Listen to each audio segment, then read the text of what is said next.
Just take a nice breath in. Exhale that breath.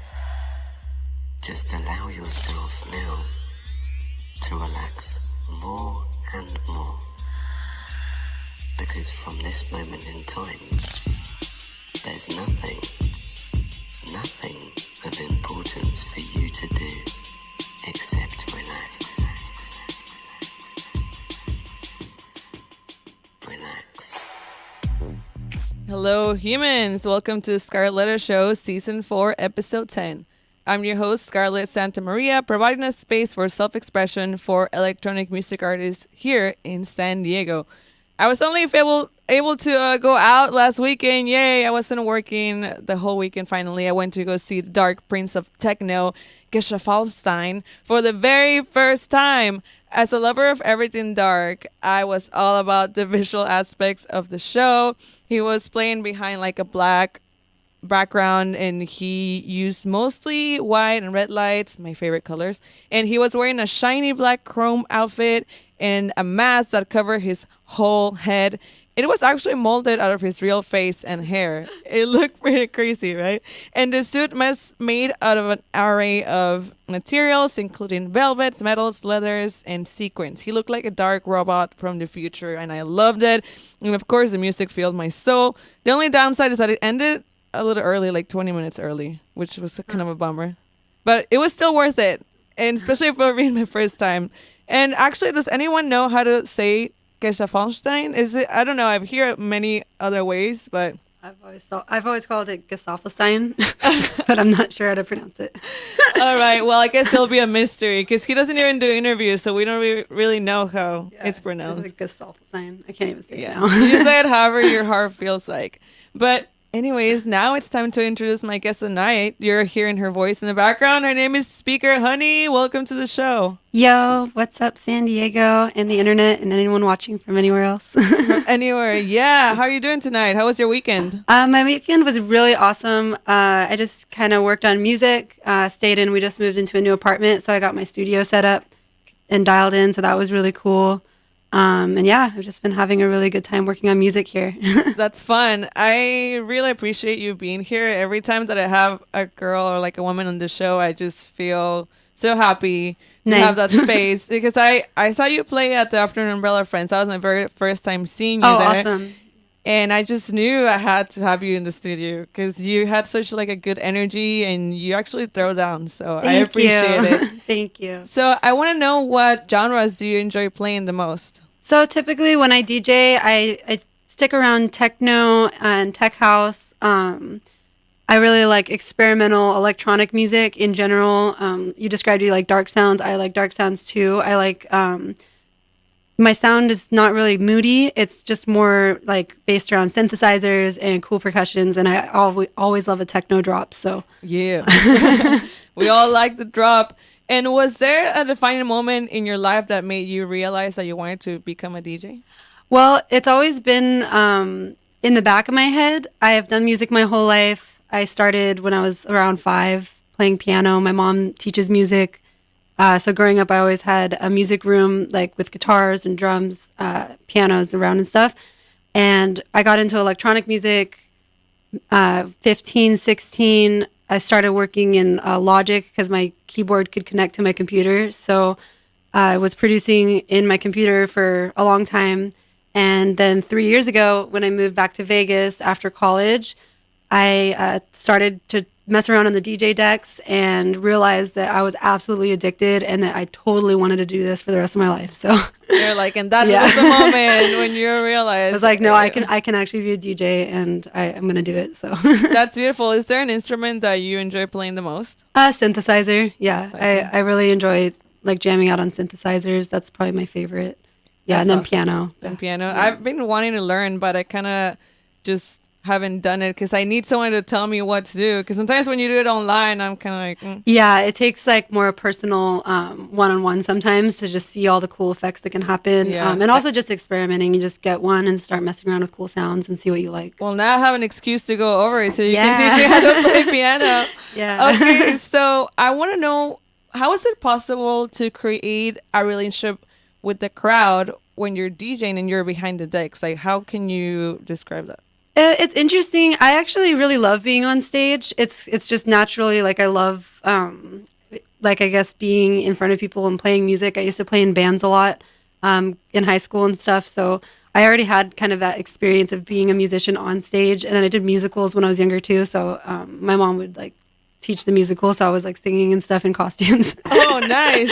So I've always kind of had that stage presence come naturally, and then behind the DJ booth, I find like dancing, eye contact. Just generally always staying focused on the crowd, like recognizing what people are responding to, and then also making sure that you give them something more than just like a static. Because sometimes you can get so focused in what you're doing that you kind of forget. When I first started, I didn't have a lot of motion. And then watching videos, I'm like, oh, why did I do that? Or like, sometimes you do something a little too weird. Like I put my hand in a weird, I'm like, why did I do that? So it's kind of just a trial and error thing. But yeah, no, I understand. Like even for me, like when I watch back on the videos of the interviews, I'm like, why am I doing it? Why am I slouching? Why am I like doing all this fidgeting? You know, so it's funny when you look back, and that way you learn how to improve. Totally. Yeah, it actually sometimes doesn't look like I have a lot of attention on my like form, but my brain's always like spinning, like check my posture, make sure I'm not like doing something. Me too. One time I caught myself doing a really weird like forward head bob. I'm like, never doing that again. No head bob for you. Maybe side to side is good. So I want to know, what are some of the aspects that you have to take into consideration when creating a new mix? Mixes, just generally, it depends if the intention behind the mix. If I know that the mix is going to be played on the radio, if I know that the mix is going to be played just for listening purposes, like on like streaming services or something like that. Sometimes I've made mixes for contests. So there's a bunch of different ways that I go about it. This mix that you're going to hear today is actually the first time I tried to mix inside Ableton. Right. All the other mixes you've ever heard from me on my SoundCloud, they're all live recordings from me on actual CDJs. Yeah. So this was a little bit of a challenge. Nice. But so yeah, this is the first time I've tried that, but everything's a learning experience. It's something, yeah. Yeah, you heard it first on Scarlett Letter Show.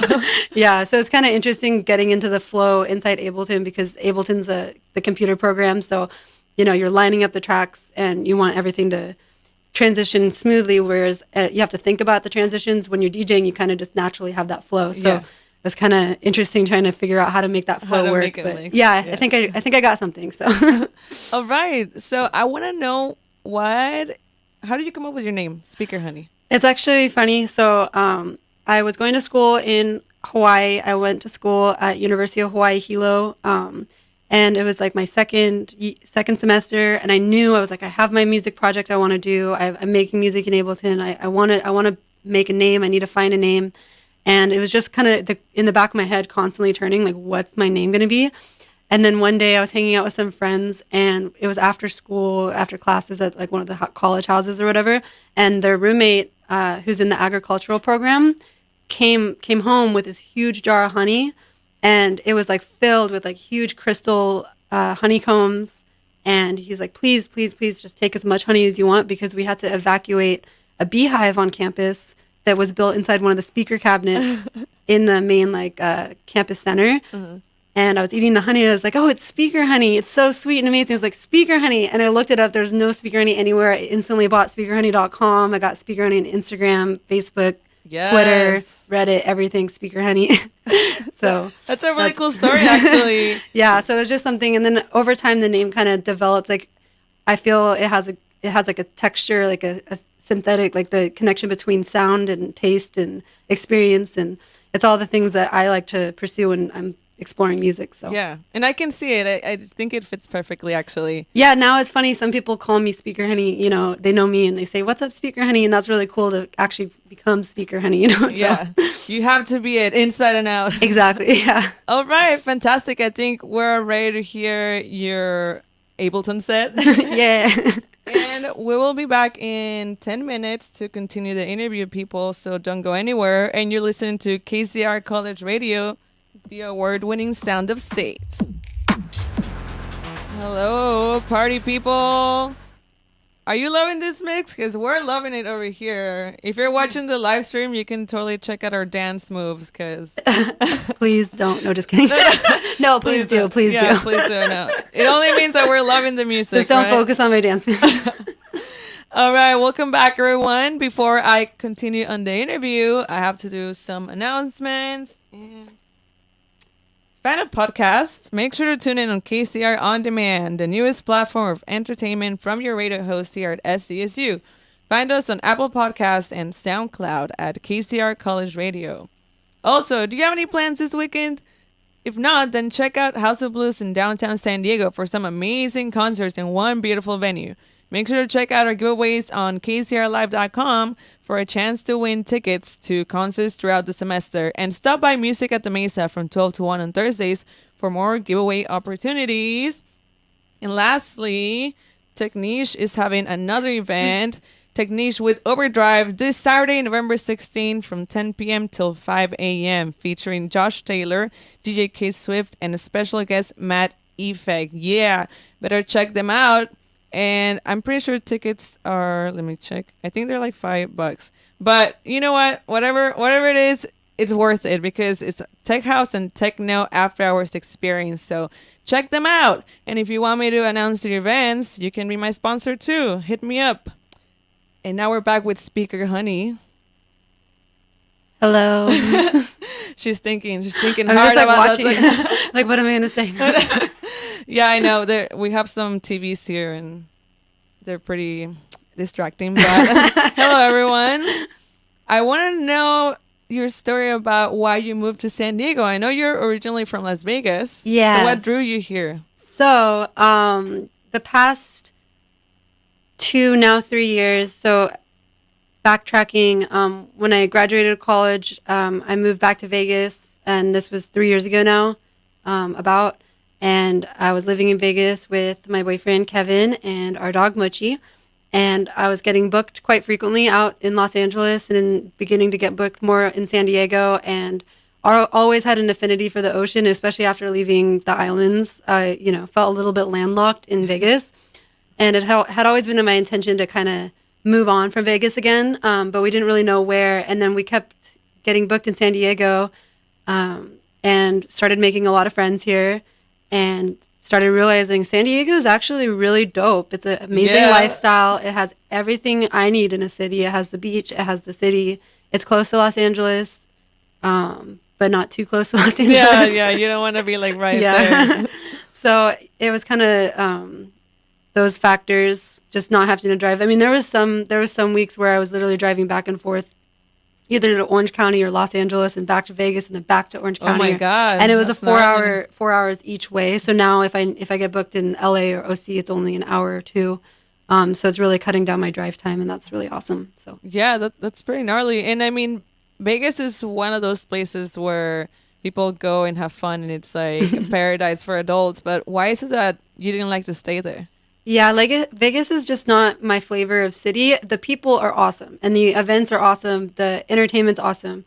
I have a ton of friends and family out there, but the city itself isn't really my style. I like to walk around a lot, and it's really a driving-centered city. So I was really looking for a community where I could do a little bit more walking, and especially having the dog. She's a small Shih Tzu, and she's extremely cute. Her name's Mochi. Hey, Mochi. Shout out to Mochi.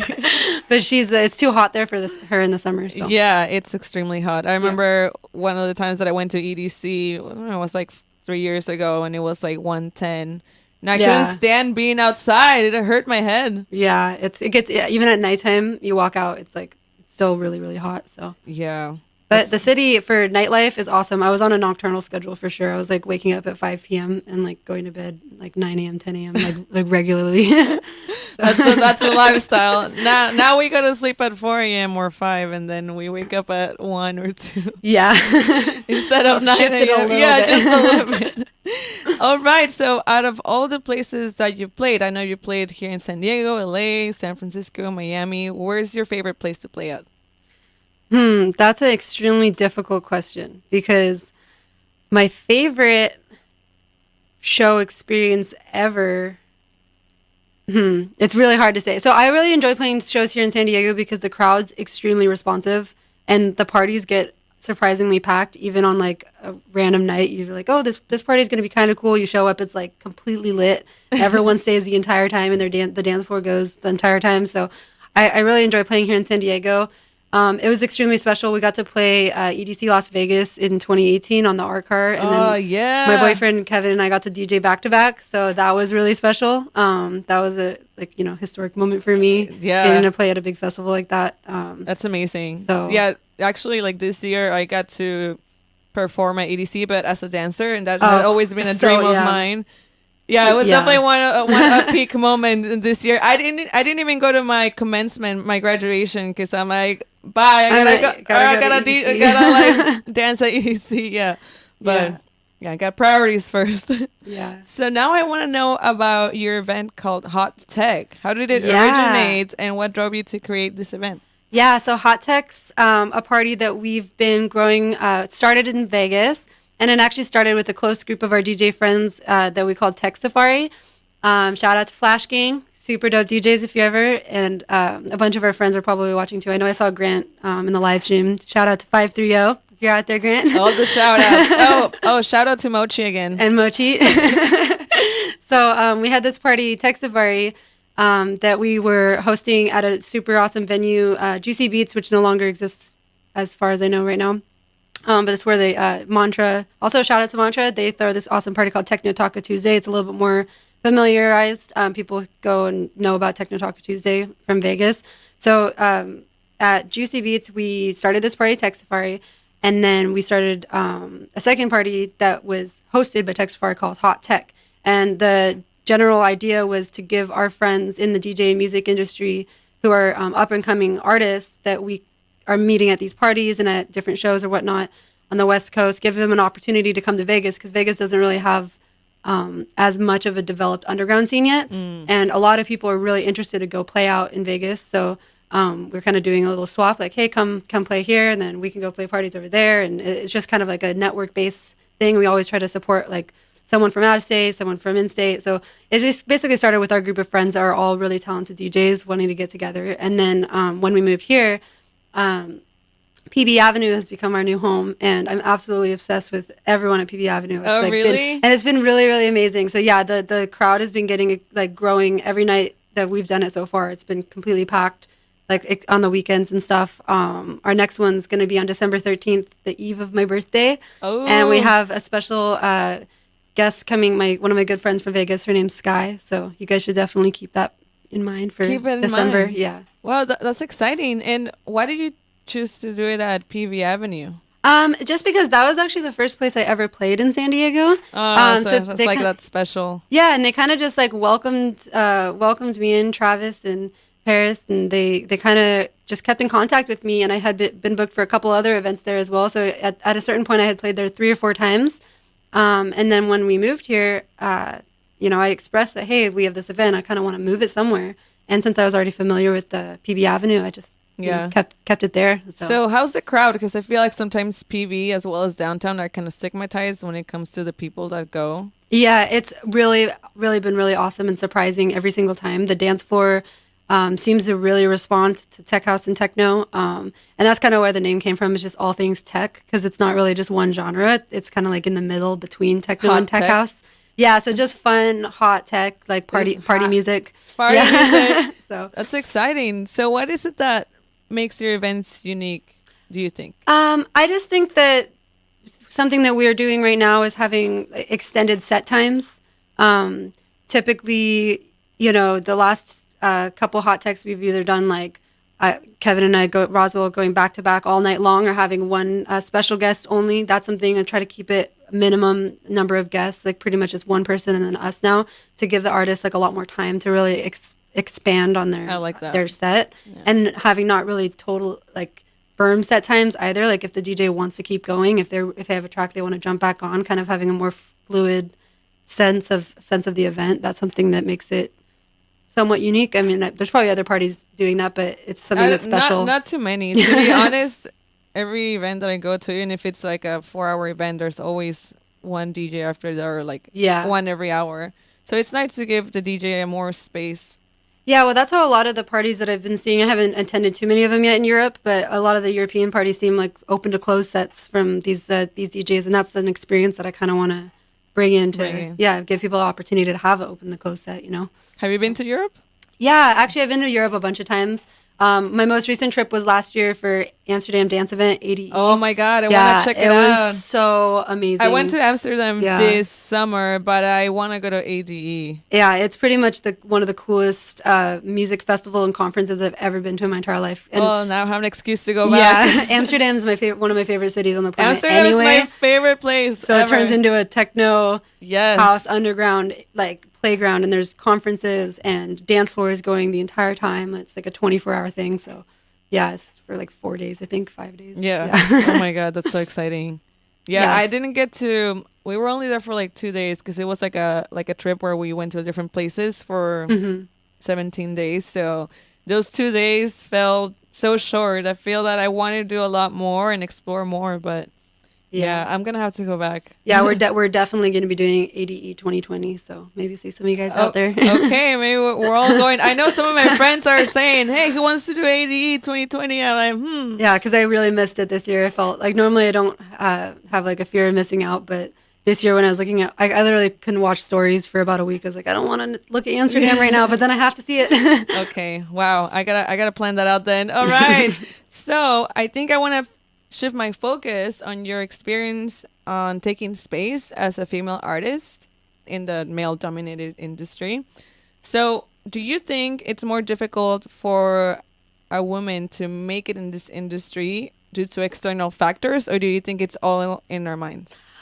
I feel like that there hasn't been in the past as much of a female dominance in the music industry, especially in like techno and tech house, but things are definitely changing because some of the biggest names in techno right now are like Anna, Charlotte DeWitt, Amelie Lenz, like I think she just broke 1 million followers or something like that. I mean, these women are like extremely strong forces in the industry now, and they're headlining main stages. Like I know that Alice in Wonderland was like the first like EDC headliner, main stage headliner ever. So that was really cool. And I don't think it's really as much in the head or outside. It's kind of a combination. It's kind of a combination of interest and people having access to, equipment and decks. And I've noticed a lot more the advertisements coming up for new DJ programs or tools or production tools have been using female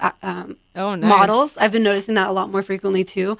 So I think that the sands are changing, and a lot of record labels seem to be looking for female artists too. It's like people are really excited to help support females also. And like, it's not really about being a girl or a guy. It's about the music ultimately. But I've just noticed there is an attraction to the fact that, hey, you're a female artist. And I never really thought about it. I was just trying to do music. Yeah. And it has been coming up quite frequently where I, have someone like a fan at a show come up and say, thank you so much for, giving us that female presence on stage. And like, it really warms my heart. It's like something that I didn't really intentionally think about, but now that I'm, stepping into it, I'm really honored to hold that space for people. No, it really means a lot because especially it's a really small community to begin with, or people that like electronic music, it's kind of rare if you think about it. So it's so important to have someone to look up to, someone that can inspire you. Totally, yeah. You understand? Like for me, Rez, like she's been such an inspiration for me. Super huge Rez head for sure. Yeah. I heard you play like a snippet of Rez right before it started. Yeah, that's my girl right there. And it's so shout out to Rez. Shout out, yeah. If you ever look at the show, sorry for using your song. I just love you so much. Maybe one day. Yeah, maybe one day I'll get to interview her. But yeah, it's so crucial. And even in my whole show, I feel like I've only had like 10 women because all of them are males. It's all boys. It's a boys club. Mm-hmm. And you know what I've noticed is that sometimes the event circles can also be kind of like a boys club. So it's really fun to like step in. That's why throwing the party, like, and trying to keep up with it is been really rewarding because, just having like a female sense into like the atmosphere and the way that the party's going to run and stuff. So it's really cool. Like a lot of times You know, most of the people I think I work with right now are guys, honestly. I mean, there are a few key, like, girl DJs, like I mentioned, my friend Sky, shout out to Sky. And my friend Color, Gina, shout out to Color. So that's great. And, you know, you are beautiful and you have a Thank great you. sense of style and you're an amazing DJ. But sometimes with female artists, it's hard for people to, you know, combine like the beauty with the brains, and maybe they can be a little bit like, they can criticize you or not take you seriously. Have you ever dealt with sexist comments about your mixing skills or looks? No, and you know, I don't really play the sexy card too much, even on my like I like funk, like trippy, funky styles. I see your style. I love it. Yeah, I really like pop, like kind of be like stepping into like a cartoon character with my style and stuff. But I don't really emphasize too much like sexual photographs. You're just comfortable with how. Yeah. But it is something I do think about. Like I mean, I do have some photos sometimes where I'm like, damn, I look really hot in this photo, but I choose not to post it because I'm like, I don't want that attention. And I know, you know, it's just something you're gonna get. Like there's kind of no way around it. Yeah. So it's just something that I do actually think about, not trying to, you know, pull that whole like just trying to be sexy on stage thing, which some DJs do, and it's beautiful and it's awesome, okay, and that's their thing, you know. That's but that's definitely not my thing right now. I'm trying to be Speaker Honey, its own like universe. So universe, yes, I love it.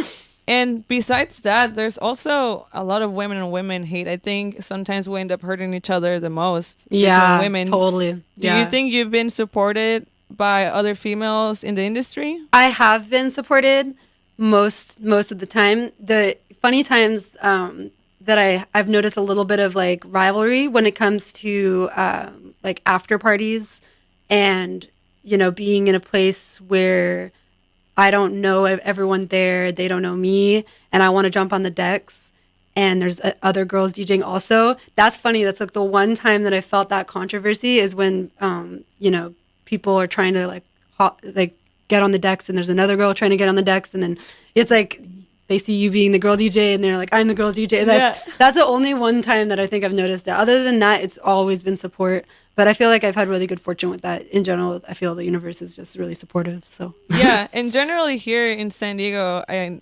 haven't really had like bad experiences with people. No. Just like one time I had a sexist comment, but that was not someone that was part of like our circle. It was someone else. So. Sometimes it does happen too, where if it's like at an after party or someone's house where there's decks and there's obviously like 18 DJs in the room and most of them are guys, that could be actually sometimes a tricky thing. It's like getting time, you know, getting space on the deck. So that's why I really like, because they just want to take over. Everybody, but that's like a normal thing. It doesn't matter if you're a guy or a girl. Everyone wants to always play forever. So yeah, no, I agree.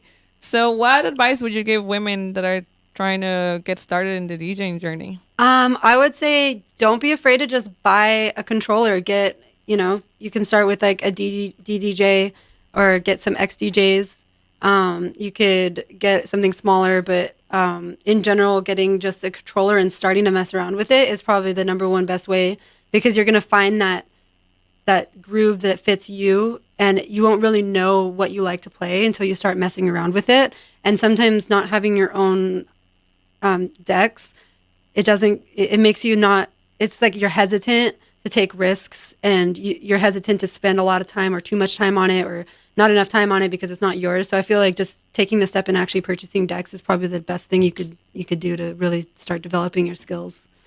Oh, that's pretty good. And how about like maybe like standing your ground and just being like powerful and strong and not letting anyone tell you what to do? Yeah, just be confident and with your sound and with your style, even if you're playing a style that not everyone's playing, because even when I started, I didn't know that not very many girls especially like in Vegas and in general were playing like underground techno and the style that I enjoy. I just really enjoyed playing it, and if I would have gone out and listened to what other people are playing, and I could have maybe overthought it and be like, oh no, this isn't, maybe I shouldn't, maybe I should go play something that's already being played.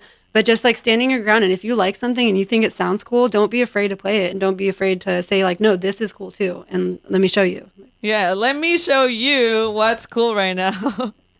I love it. Yeah, thanks so much for the input. I think it's so important for any girl or women or whoever's watching right now to get your perspective, especially like you being new to San Diego. Yeah, I feel very welcome. And Thank you. actually, that's actually the next question. It's like, what are your thoughts on San Diego's electronic music community? And you can start with some positives and maybe something that would need improvement. Well, I first of all think it's absolutely lit. It's amazing. There's events going on every single weekend. We have so many talented artists here, and there's so many different venues. That's something that I'm not used to because in Vegas we had, a couple key underground parties, and a couple key venues, but ultimately it's like a big club scene, like a big high money, Hakkasan, high all energy, those. yeah, huge, way different level. And out here in San Diego, I'm just so shocked. I keep finding these new groups of people I've like never met. I'm like, there's a whole dance floor of people dancing to techno or tech house, and it's like a totally different group than I've even like explored before, a totally new venue I haven't heard of before.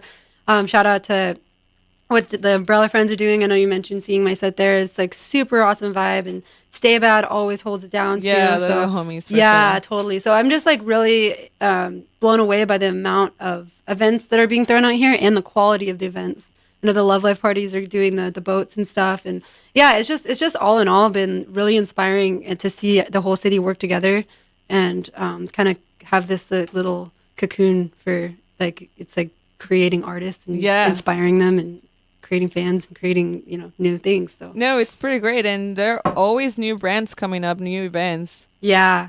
So- That's why I was a little like at first I didn't know if I was gonna bring hot tech here and just be like, oh, I'm someone from a new place and I'm bringing a party, but hot tech's not really like it's different than like a whole event organization. It's kind of just the party that we throw, but it's not.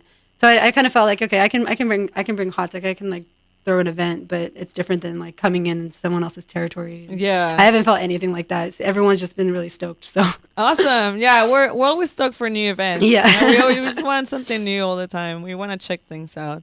So great. Thanks so much for your Yeah. thoughts on that. And now we are going to go on the human experience question where we're going to go deep in your mind. And first, I want to know what inspires you to wake up every morning and do your best every single day?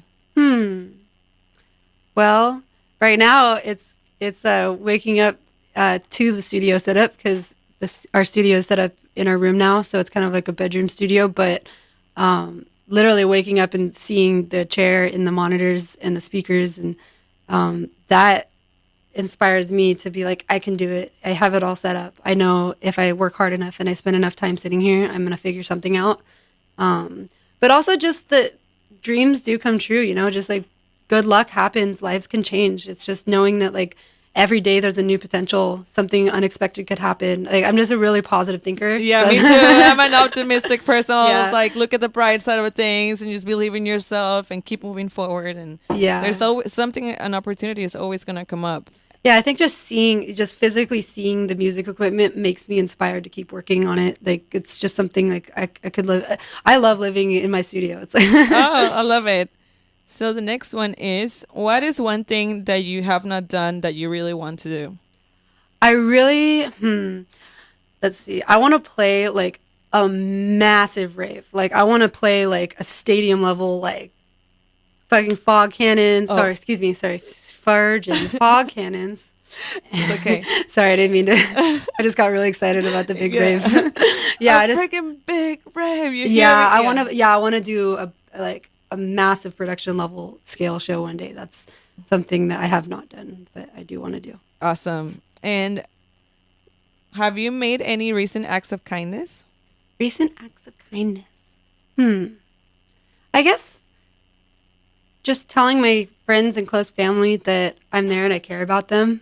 This week especially, I found myself on the phone more with my best friend Veronica, and That's nice. I shout out to Tara too. Tara's out there somewhere, and yeah, I think that the random just tuning in with people that I care about, especially being in a place now where a lot of my friends and family aren't here. You Yeah. know, that's just something that I've been trying to do this Yeah, week keep it in specifically. touch. Yeah. Awesome. And what is something what makes you feel accomplished?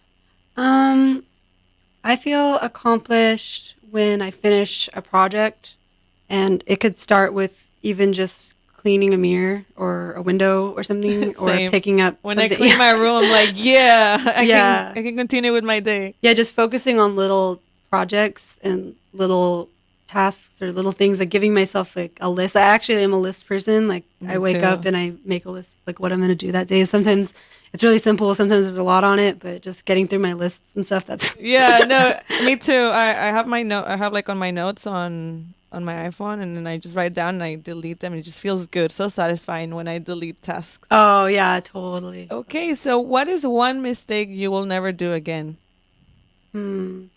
Oh, one time I was DJing. I was actually DJing back to back with my friend Sky at this party Valentech last year, and it was a pretty big event. I was really excited to be on the lineup, and there's 4 decks, and then I accidentally stopped the track that was playing, That's happened to and me before. yeah, and I'm like, no, so I don't ever want to do that again. And I think the other mistake I did actually at the umbrella party was that I tried to test a new track that I've been working on, and I was starting to bring it in, and it started sounding really weird. Something was not right about it. And then I realized that the track on the other side was ending. So I looped it, but I looped it wrong. So it was on an offbeat. And then I couldn't bring this one in. I had to like find another track extremely fast and then bring it in really quickly on an offbeat and then mix that with. Yeah. So that's the type of stuff I'm like, I So don't basically, check it before you check go it. live. Yeah. Make sure all the audio quality's up to par before you try to like, I mean, I actually am a really big advocate for testing your tracks live. I got, a lot of people have been giving me that advice that it's important, even if you're afraid, to just test it. And at least then I knew that it was something was wrong with it. But don't test it when your track's like about to end on the other Yeah, side. don't Make sure you have time in case there's something wrong. That is some valuable advice right there. Okay, so if there was one thing you could change about yourself, what would you be? What would it be? That's a hard question because I feel pretty okay with myself. I guess maybe being able to wake up easier. Waking up so hard for me. That would be really cool if I could just get up and start my day. I take a long time to like get my brain going in the morning or afternoon or whenever. For me, I wish it could be easier for me to go to sleep earlier. Sometimes I just stay up and well, that's because our schedule is all messed up. Yeah, it's funny because even if I have the right amount of sleep, I still have a really hard time just getting up in general, and I can get cranky. So, so what is your biggest irrational fear? Irrational fear. That's also a really tricky question. Now you're making me think. Irrational fear. Well, I mean, I always think about dying, but like it's just like something that I, just try to tune out. But I guess it's kind of rational because we're all gonna die. Yeah. So it's kind of like. All right, so now we're going on the Scarlett letter, and you're gonna have to pick one. We only have 2 left because next week is the finale, I believe. Oh wow! Yeah, so you're gonna choose one and open it and answer it. I'm afraid. I guess I'll choose this one. Letter. We just got a letter. Oh wow, this is cool. Yeah, you can keep it. Okay. What is the number one thing you want to accomplish before you die? Wow. Let's see. I've always wanted to win a Grammy. That's probably my number one dream. Yeah, honestly, I think that being like recognized by not only just like the music industry, like the people who are in the culture I'm in, or the music culture, I don't know how to describe it. It's like the larger music industry. It's like a society level accomplishment with music, like not just playing like massive shows or having a bunch of albums, but being recognized as like, for your talent, like being something like bringing something of cultural significance to our time. Like that's like leave your footprint in the music world. Yeah. Oh, that's beautiful. I hope that you achieve it. Thank you. I hope so too. Yeah, I'll be rooting for you. And thanks again so much for being here. I really enjoyed this interview and your energy. And just keep doing you. Thank you. Honestly, I really appreciate it. yeah, you're in a good path. You have a great mindset, and you throw down, okay? Thank you. And actually, like, I can't wait to hear the rest of your mix. So we're gonna play it, and we'll be back in less than 10 minutes, or in like a few minutes actually, to finalize the interview. So don't go anywhere. Thanks. Yeah. Hey, what's up? What's up, people? I'm back with Speaker Honey, and I just have a few more questions. Do you have any upcoming events? The next event is Hot Tech, December 13th at PV Avenue. That's the next party. So I'm actually free right now to work on my productions. So Yeah. that's my main focus right now. So what does the future hold for Speaker Honey besides winning a Grammy?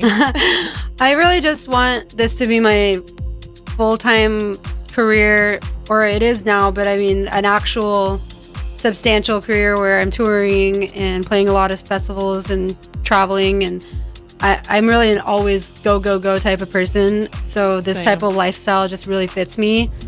So I'm my main goal is just to really build the Speaker Honey brand. I want to make some clothing. I want to do videos. I just want to have the whole package together, just keep it building and build the Speaker Honey hive or something. The hive, yeah, I love it. And any other last shout outs or anything that you want your fans to know?